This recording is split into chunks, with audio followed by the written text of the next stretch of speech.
आपके एक और प्रोड्यूसर हैं अमित। हाँ, अमित पटेल। आप दोनों से एक सवाल ये है कि इस तरह की फिल्म बनाने के लिए बहुत गट्स चाहिए।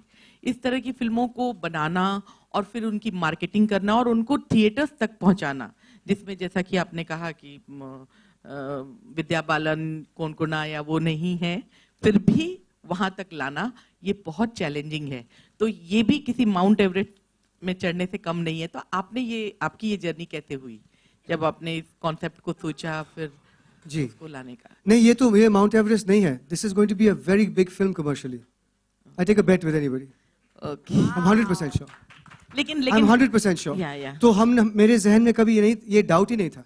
जब मुझे स्क्रिप्ट मिला, पहले तो मुझे शर्म आई कि मैंने इस कहानी, इस अचीवमेंट के बारे में सुना नहीं था. आप में से किसी ने सुना था 2 साल पहले? It's crazy. दीपा कर्माकर के बारे में बात करते हैं, ऑफ कोर्स फैंटास्टिक. सिंधु के बारे में बात करें, Saina, Sania, of course. But not to know about Purna. 13 साल की उम्र की लड़की जो Mount Everest becomes the youngest is an incredible achievement. मतलब she shouldn't have survived. So मुझे ऐसा लगा कि this is a phenomenal story. अगर बॉलीवुड स्क्रिप्ट राइटर कोई होता और कहता कि मैं एक फिल्म बना रहा हूं, एक 13 साल की लड़की माउंट एवरेस्ट क्लाइम करेगी, लोग कहेंगे यार शर्म करो, 16 तो बनाओ. This is the fact. So I said this is a winner.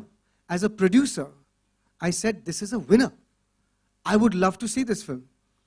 उसके बाद जब हम अमित से मिले, अमित को शायद 2 मीटिंग्स में ही वॉज कन्विंस्ड. उन्होंने स्क्रिप्ट सुना, he was convinced, he said done.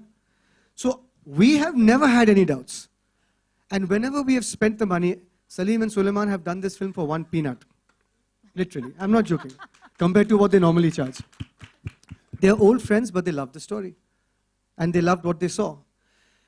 उसके बावजूद भी जहां पे पैसा खर्च करना था, जैसे जो VFX है, कसम से मैं कहता हूं, इंडियन फिल्म में, कभी मैंने हिंदी फिल्म में इतने अच्छे VFX मैंने बहुत कम देखे. 170 शॉट्स है from the summit of Mount Everest. Those summit shots are unreleased footage. That's fine. Those summit shots are unreleased footage in the history of the Everest. 2014 के एक एक्सपीडिशन से एक अमेरिकन, एक ऑस्ट्रेलियन, एक न्यूजीलैंडर और एक Indian थे. हेमंत सचदेव ने, मैं नाम नहीं लूंगा, लेकिन बहुत से प्रोड्यूसर्स से को कहा कि हमें फुटेज रिलीज नहीं करना है. फिर जब हम गए वहां पे, उसने रिलीज नहीं किया. स्क्रिप्ट उन्होंने सुना. फिर मेरे साथ दिल्ली के उसके घर में मैं 3-4 घंटों से समझा रहा था कि किस तरीके से हम बनाएंगे, किस इज्जत से फॉर क्लाइंबिंग, फॉर माउंटेनियरिंग हम बनाएंगे. फिर उन्होंने शूटिंग के बाद रशेस देखे. ओनली देन 4 माउंटेनियर्स पूरे उन्होंने साइन ऑफ किए. Then they gave us the footage. इसके लिए और इसके साथ जो VFX हमने किया टाटा एलेक्सी के साथ, जो बिल था, वो एक छोटा सा घर कहीं पे मिल सकता है, शायद बंबई के बाहर, लेकिन घर तो मिल सकता है. So we've not stopped spending money. It's not a small budget film. And if schools, this isn't a film for you, for adults. I love this film. But ऐसा हो रहा है कि adults देख रहे हैं, क्या है कि हमारे बच्चे क्यों नहीं देखें, कि वो इतना complain क्यों कर रहे हैं जब ये कर सकती है. So that's the way it's catching fire. The President of India is seeing the film because what it means to be a tribal, to be a girl, to be uneducated and to be poor, and yet do something like this is a massive inspiration. तो जैसे मैं कहता था कि अगर आप बनाते, it would still be a hit because her story is unbelievable. मैं तनुज टिकू. तनुज हमने बहुत सारी फिल्में की है and he's been part of that. हाल ही में हमने काबिल की थी, उसमें भी वो बहुत एक बड़े पार्ट थे. तो वो बहुत काबिल है खुद और बहुत ही अच्छे म्यूजिशियन हैं, बहुत ही इनक्रेडिबल उनको कॉम्पोजिशन सेंस है. बैकग्राउंड स्कोर में एक चीज सबको पता होता है कि बैकग्राउंड म्यूजिक कहाँ करना चाहिए. बहुत ही ऐसे कम लोग हैं जो लोग ये जानते कि बैकग्राउंड म्यूजिक कहाँ नहीं करना चाहिए. वो ही सही परख होती है बैकग्राउंड स्कोर की. और Tanuj Tikku definitely is one of them. और मैं बहुत खुश हूँ फिल्म के बैकग्राउंड से. और I am sure Rahul is also very happy. Suleiman और मैंने जब देखा तो मुझे बहुत अच्छा लगा. कुछ इमोशनल मोमेंट्स इतने पावरफुल है कि बैकग्राउंड्स एक्चुअली एक फिल्म में एक किरदार निभा रहा है, एक कैरेक्टर है इस फिल्म का. तो जब आप देखेंगे फिल्म तो आपको पता लगेगा कि कितनी गहराई से इसको म्यूजिक इसका किया गया है Talk background. about the songs, no, Salim? कोई सवाल पूछे तो ना, आपने खुद, अच्छा नहीं मैं उसका सेकंड हाफ गाने- बोलिए ना। और गाने गाने हमने डेफिनेटली सुलेमान और मैंने गाने इसमें 4 गाने हैं एल्बम में। फिल्म में 3 गाने हैं और बहुत ही इम्पोर्टेंट सिचुएशंस पे वो गाने आते हैं। और ऐसा नहीं है कि आपने फिल्म तो ट्रेलर तो देखा है तो आपको पता लगता होगा कि किस तरीके की फिल्म है। बहुत ही इंस्पिरेशनल, एस्पिरेशनल और बहुत सारे लेयर्स है इसमें। यू नो, विमेन एम्पावरमेंट, लड़कियां कुछ भी कर सकती है। और जो गाने हैं वो बहुत रिफ्लेक्टिव है सिचुएशंस के। इसमें एक ट्रेनिंग का एक बहुत ही बड़ा हिस्सा है फिल्म, तो ट्रेनिंग का एक गाना है। एक अपने अंदर की एक फिल्म में एक गाना है पूरी कायनात, जिसका थॉट बहुत कमाल का है। और वो कहते कि जो पूरी दुनिया की जो भी चीज़ें हैं वो एक्चुअली आप खुद में है, और सब सवालों का जवाब आप खुद ही हो। तो ये एक बहुत बड़ा एक थॉट है जो एक कलाम है, और उस थॉट से ये गाना बनाया गया है कि हम बहुत कई बार कितनी बीमारियों की जो रेमेडीज है हम बाहर देखते हैं, बट एक्चुअली उसकी सब रेमेडीज अपने खुद में ही है। और ये ऐसे बहुत सारी ऐसी चीज़ें हैं। तो वो गाने, ये जो गाना है पूरी कायनात, बहुत ही कमाल का लिखा हुआ है अमिताभ भट्टाचार्य ने, और हमें बहुत अच्छा लगा इस गाने को बजाने के लिए। यार ये तो मुझे पता ही था। मैं एक्चुअली गाना गाऊंगा, जो गाना इसका जो गाना कुछ पर्वत हिलाए, जो इसका ट्रेनिंग सॉन्ग है।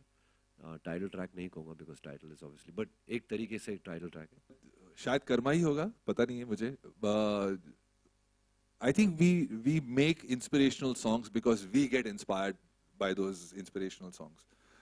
जब हम films like Door, इकबाल, जब हम ऐसे गाने बनाते हैं तो we feel a sense of self-worth, a sense of power, to be able to help people with our songs. There's a lot of people, काफी लोगों ने बोला है कि हम लोग जब मुश्किल में होते हैं तो आपके गाने सुनते हैं and we get inspired and we work better schools के अंदर एग्जाम्स के टाइम पे। काफी सारे ऐसे होते हैं। I think this is one of those films where we feel very motivated and empowered to come up with songs which are inspirational and aspirational, and hopefully these are songs which will inspire people to do good and to be better. Question for Aditi, please. Who's going to ask Aditi the question? Otherwise, I'll ask. You'll ask. Who has the mic? Anybody? Okay. Yeah. So, hi Aditi. Can you tell us how was your experience playing Purna's character? Can I add to that question? Yeah. Aditi, I also wanted to know that how much time did you spend with Purna, and how difficult or how easy was it to, take those mannerisms of Purna, or to understand that what was going on in her mind when she, did what she did? Yeah, that's a difficult question.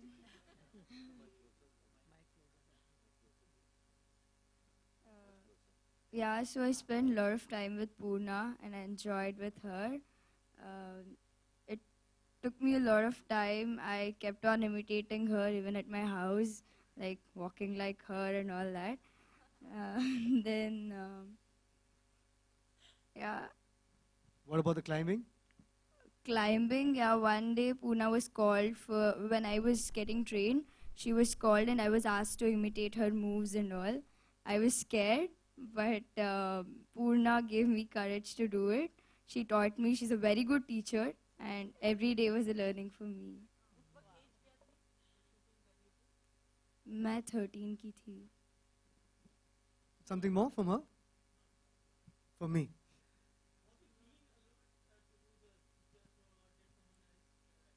मुझे पहले पूछा गया casting के लिए to play doctor R S Praveen Kumar, तब मेरे हाथ में स्क्रिप्ट आया। उसके बाद मैंने पूछा कि इसके लिए पैसे कौन, is it produce, is it funded, not funded. ठीक है, तो मैं कोशिश करता हूँ। फिर मैंने सोचा कि I am going to make this my the first production of my banner. Then I met Amit, उसके बाद एक जैसा है। But first I was approach to play doctor R S. और ट्रूथफुली मैं वैसा प्रोड्यूसर कभी नहीं बनना चाहता हूँ जो सारे मेरे फिल्म्स मैं हूँ उसमें. I think it's so embarrassing. As it is, कहना कि प्रोड्यूस, डायरेक्टेड, एक्टेड, यार तूने कॉस्ट्यूम किया, तूने और क्या क्या किया. It's really embarrassing. I feel really bad about it. Actually उनको म्यूजिक भी करना था पर मैं बोला मत करना प्लीज. गला बैठा हुआ था उस दिन.